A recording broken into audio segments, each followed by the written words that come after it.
Hi, this is Lynn from Madachan's Herbals, and this is a Friday edition of the Wisdom from Gran, so that we're going to talk about brining a turkey and how to do it.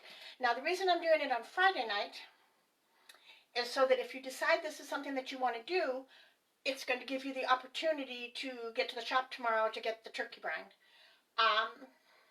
If you decide not to do it, then I hope you just enjoy watching and we'll go from there. So what we're going to do is actually brine a chicken, because it's too early to start the brining process for the turkey for Thanksgiving, and I don't want turkey, like 2 days in a row, so we're going to do a chicken instead. It is going to be done the exact same way as brining a turkey. So if you're doing your turkey on Monday night, you need to start the process of the brine. So this is what your brine will look like if you get it from me. And what I have right now in this pan is a quart of water. Okay, so we're going to go ahead and pour the whole brine package into the water. And we're going to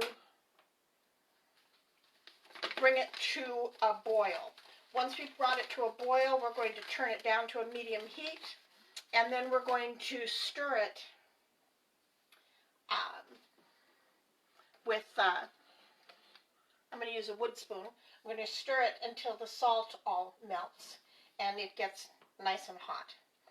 Okay, now, because then what we do, once it is all melted, then we're going to turn it off and let it sit overnight.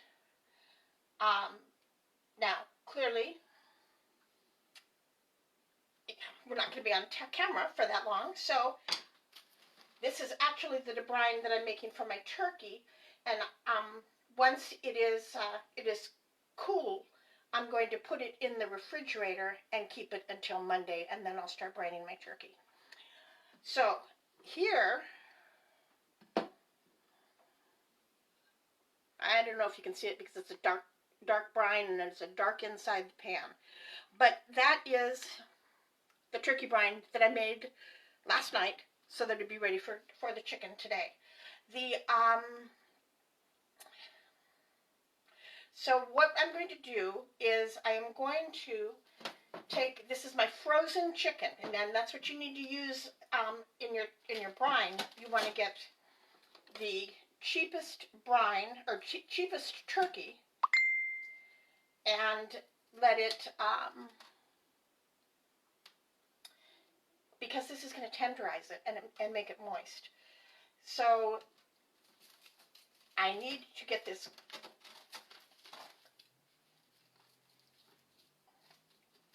oh man, I am going to end up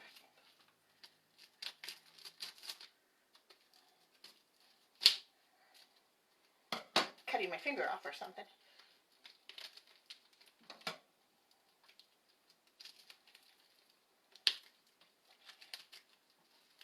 It's not always as easy to get the packaging off of a frozen bird than it is to get it off of one that's already defrosted.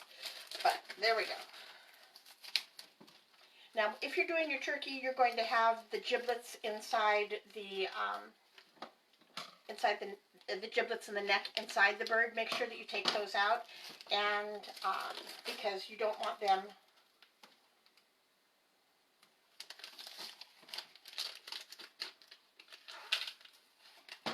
in here.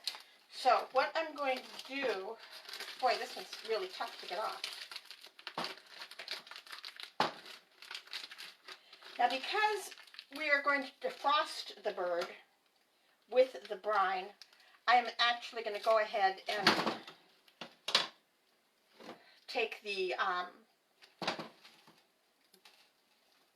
this paper off after it's already defrosted. So you're going to take a garbage bag, and I really didn't need one this big for a chicken. And you could probably just put it in Tupperware, but since I want to show you how I'm doing the turkey, we're going to do that. So you take a kitchen garbage bag, and you have to make sure that it's one of the ones that are not scented. I had to actually go get another box recently because I didn't realize I'd been picking up scented garbage cans, or garbage bags, and you don't want the scent because it's chemicals and stuff that you don't want in your on your meat. So you're going to go ahead and put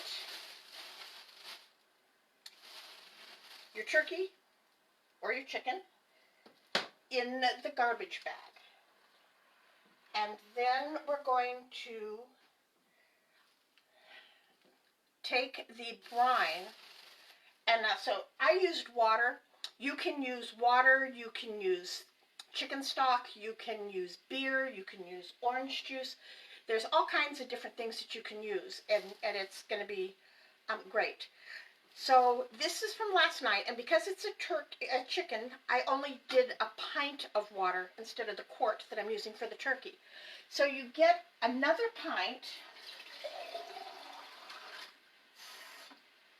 of whatever liquid you're going to use, and you add it. This would be on Tuesday morning that you're doing that. Now you're going to pick up the sides because you don't want to make a mess, and we're going to pour this liquid onto the chicken or the turkey, whatever you're doing. Now all of the herbs are still in there, so you're going to leave the herbs in there, and then what you're going to do is when it's time to cook it, you're going to take your bird out, rinse all of the herbs off, the loose herbs off the outside of your turkey. Okay, now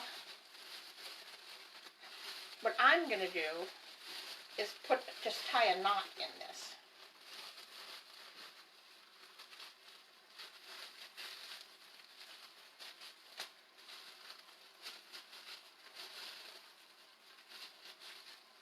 Now, every 12 hours, you want to turn the bird so all of the meat spends time in the brine.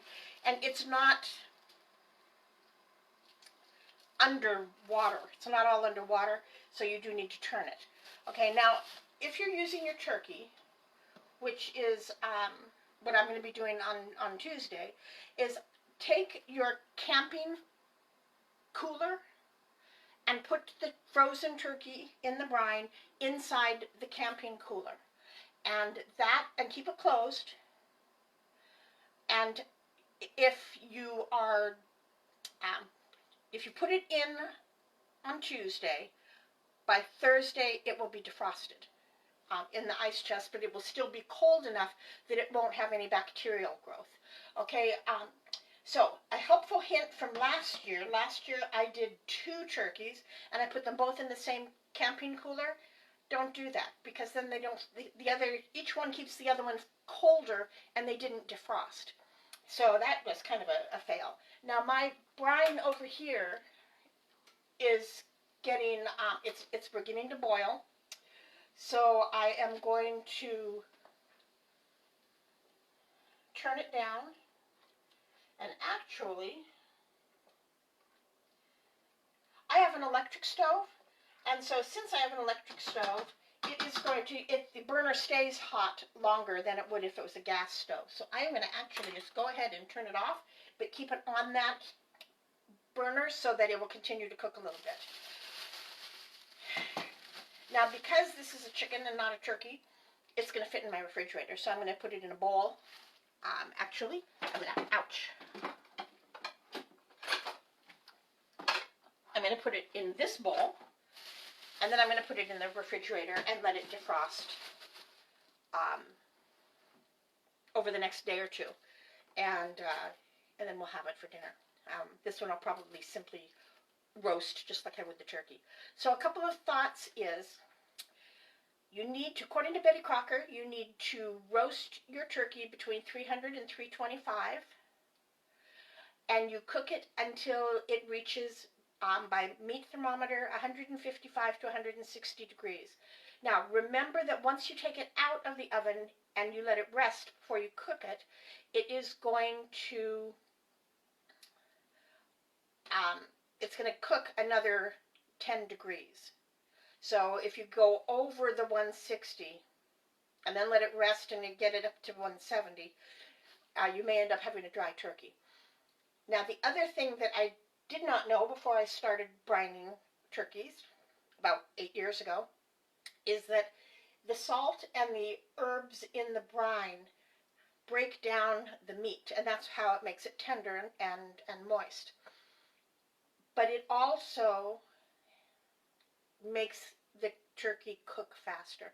So last year, when I finally got the turkeys in the oven, it cooked, and I had a 20-pound turkey, and it cooked an hour faster than what I had anticipated. So when I went down to check the turkey and baste it, what I found was it was complete, and I didn't have the rest of the dinner finished because I thought I still had an hour in order to do that. So the takeaways here are that your turkey's going to cook faster, and so you need to make sure you have your rest of your dinner prepared, and also don't put two turkeys in the same ice chest. That's all it takes to brine a turkey, and it makes it taste amazing. We've got about 8 different herbs in this turkey brine, and it is and I've got people that have been coming back for 5 and 6 years using the same turkey brine. It is it's pretty amazing. I hope this helped. I'll be at the shop tomorrow from noon until 5, and I've got plenty of turkey brine on hand. If you are interested in trying this, then I will be happy to see you. So this is a quickie because it doesn't take that long. Thank you for joining me, and I hope that I see you tomorrow. You take care, and we'll talk next week. Bye-bye.